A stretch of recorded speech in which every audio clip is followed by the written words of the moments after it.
नमस्कार दोस्तों, मैं हूं आपका अपना मित्र डॉक्टर शुभम महाजन, फिजियोथेरापिस्ट। आज हम बात करने जा रहे हैं H3N2 वायरल इन्फेक्शन के बारे में। देखिए, पिछले 15-20 दिनों से आप लोग काफ़ी टीवीज़ पे, अपने मोबाइल में, अपने सोशल नेटवर्किंग पे, व्हाट्सएप, फेसबुक पे H3N2 इन्फेक्शन के बारे में सुन रहे होंगे। और पिछले 4-5 दिनों में आपने ये भी सुना होगा कि इस इन्फेक्शन के कारण हमारे भारत के कुछ राज्यों में कुछ डेथ भी हुई है, कोई मरीजों की मॉर्टेलिटी भी हुई है। तो आज हम डिटेल में आपको बताने जा रहे हैं कि ये H3N2 इन्फेक्शन क्या है, कैसे ये फैलता है, इसके सिम्टम्स क्या हैं, कैसे इससे हम बच सकते हैं और क्या इसका मैनेजमेंट है। तो शुरू से अंत तक इस वीडियो को ज़रूर देखिएगा। और अगर आपने हमारे चैनल को सब्सक्राइब नहीं किया है तो प्लीज़ हमारे यूट्यूब चैनल को सब्सक्राइब कीजिए ताकि ऐसी हेल्थ रिलेटेड इंफॉर्मेशन आपको मिलती रहे। हमारे यूट्यूब चैनल का नाम डॉक्टर शुभम महाजन फिजियोथेरापिस्ट है। और ऐसी वीडियो को, अगर ये वीडियो आपको अच्छा लगता है तो आप इसे लाइक भी करें और इस इंफॉर्मेशन को अपने दोस्तों रिश्तेदारों के साथ शेयर जरूर करें। तो सबसे पहले हम जानते हैं H3N2 इन्फेक्शन क्या होता है। देखिए, इसे जानने के लिए सबसे पहले आपको जानना रहेगा कि फ्लू क्या होता है। मौसमी सर्दी, खांसी या बुखार, जो भी चीज होती है किसी पर्टिकुलर मौसम में, इसे हम फ्लू कहते हैं। और मेडिकल लैंग्वेज में इस फ्लू को हम इन्फ्लुएंजा कहते हैं। इन्फ्लुएंजा एक वायरल इन्फेक्शन है जो कि वायरस से फैलता है।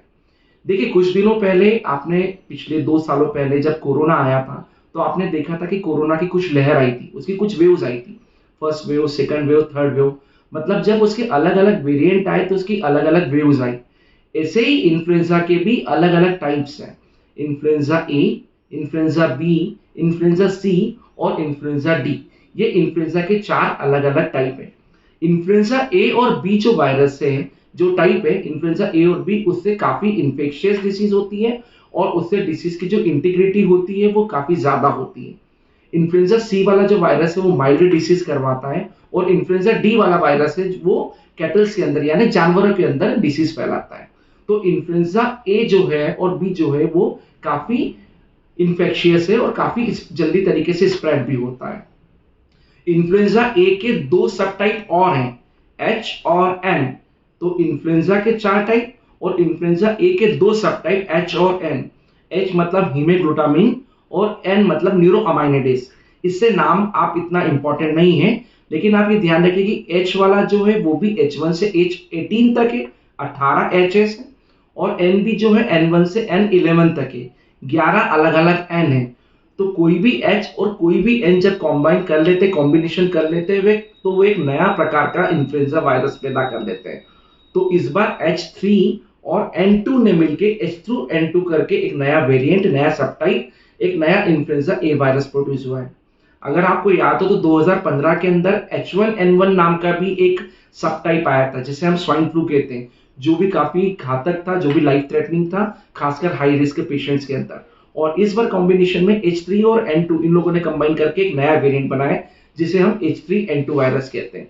सबसे पहले 2010 के अंदर अमेरिका में किसी पिग्स के अंदर, सुअरों में ये पाया गया था और उसके बाद 2012 के अंदर इसका ह्यूमन ट्रांसमिशन भी होने लगा।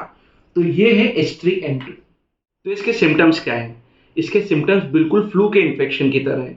सर्दी, खांसी, बुखार, बदन दर्द, कमजोरी लगना, किसी किसी पेशेंट के अंदर नोशिया यानी उबके आना और किसी किसी मरीज के अंदर वोमिटिंग्स और डायरिया के सिम्टम्स भी पाए गए हैं। इन्फ्लुएंजा H3N2 का जो कार्डिनल साइन है, कार्डिनल जो सिम्टम है, वो है हाई ग्रेड फीवर। इसमें देखा गया है किसी पेशेंट के अंदर दूसरे, तीसरे और चौथे दिन 102 या 103 डिग्री तक भी बुखार देखा गया है। और एक और कार्डिनल सिम्टम है खांसी। चूंकि H3N2 अपर रेस्पिरेटरी ट्रैक्ट को इन्फेक्ट करता है, इसलिए इनमें ट्रैकियोब्रोंकाइटिस हो जाता है और मरीज को सूखी खांसी रहती है। अधिकतर पेशेंट के अंदर सूखी खांसी या तो 2 हफ्ते या 3 हफ्ते या किसी किसी मरीजों के अंदर 4-4 हफ्ते तक अभी खांसी हम देख रहे हैं और खांसी पाई जा रही है। तो ये इसके कार्डिनल सिम्टम्स है, हाई ग्रेड फीवर और ड्राई कफ। अब ये कैसे फैलता है? ये भी ड्रॉपलेट इन्फेक्शन के थ्रू फैलता है या सरफेस कॉन्टैक्ट के थ्रू फैलता है या क्लोज कॉन्टैक्ट के थ्रू होता है। मतलब अगर कोई व्यक्ति H3N2 से इन्फेक्टेड है और अगर वो बिना मास्क के आपके पास में आ रहा है और अगर आपके सामने वो खांसी करता है या छींकता है या आपसे हाथ मिलाता है, तो आपको भी H3N2 इन्फेक्शन होने के चांसेस हैं। ये रेस्पिरेटरी ट्रैक्ट के थ्रू अंदर जाता है और अपने आप इन्फेक्शन को फैलाता है। देखिए कैसे डिफरेंशिएट करेंगे कि आपको जो इन्फेक्शन है, आपको जो सर्दी खांसी है, वो कोरोना या कोविड वायरस की सर्दी खांसी है या इन्फ्लुएंजा की सर्दी खांसी है। तो इसे डिफरेंशिएट करना बड़ा तकलीफ वाला काम है, बहुत डिफरेंशियल डायग्नोसिस बहुत डिफिकल्ट है।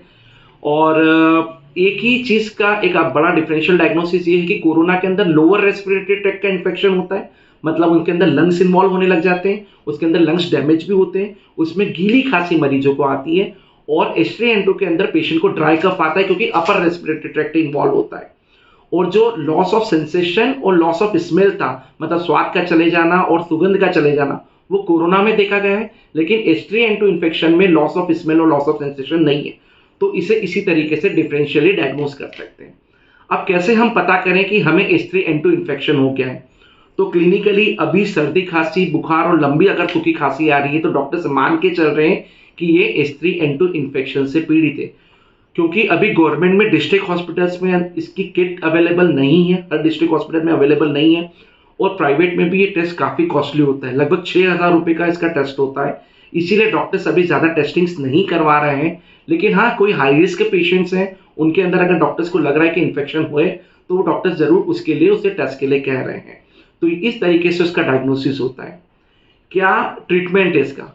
इसका ट्रीटमेंट बिल्कुल सिम्टोमेटिक ट्रीटमेंट है। जिस तरीके से फ्लू का ट्रीटमेंट होता है, जिस तरीके से सर्दी खांसी बुखार का ट्रीटमेंट देते हैं, उसी तरीके से हम H3N2 का भी हम ट्रीटमेंट देते हैं। इसके अंदर भी स्पेशल एंटीवायरल ड्रग्स का प्रयोग किया जाता है। और अगर बुखार आ रहा है तो पैरासीटामोल दी जाती है, अगर कफ होता है तो कफ सिरप दी जाती है, कभी कभी एंटी एलर्जिक भी दी जाती है। इसमें सबसे महत्वपूर्ण बात ये ध्यान रखनी है कि इसके अंदर किसी भी प्रकार की एंटीबायोटिक नहीं ली जानी चाहिए। और आप लोग भी ध्यान रखें कि हर सर्दी खांसी के अंदर एंटीबायोटिक्स का प्रयोग बिल्कुल नहीं करना है। Indian council of medical research ने अभी ICMR ने क्लियर कर दिया है कि H3N2 इन्फेक्शन में एंटीबायोटिक का बिल्कुल भी रोल नहीं है। तो कृपया दुकान पर जाकर किसी भी तरीके से आप अपने केमिस्ट से एंटीबायोटिक्स ना लें और मन से एंटीबायोटिक्स का प्रयोग ना करें। अगर आपको ये इन्फेक्शन लगता है, अगर आपको सर्दी खांसी बुखार लग रहा है, तो आप रेस्ट करें, फ्लूइड्स लें और अपने निकटतम फिजिशियन को जाके जरूर दिखाएं।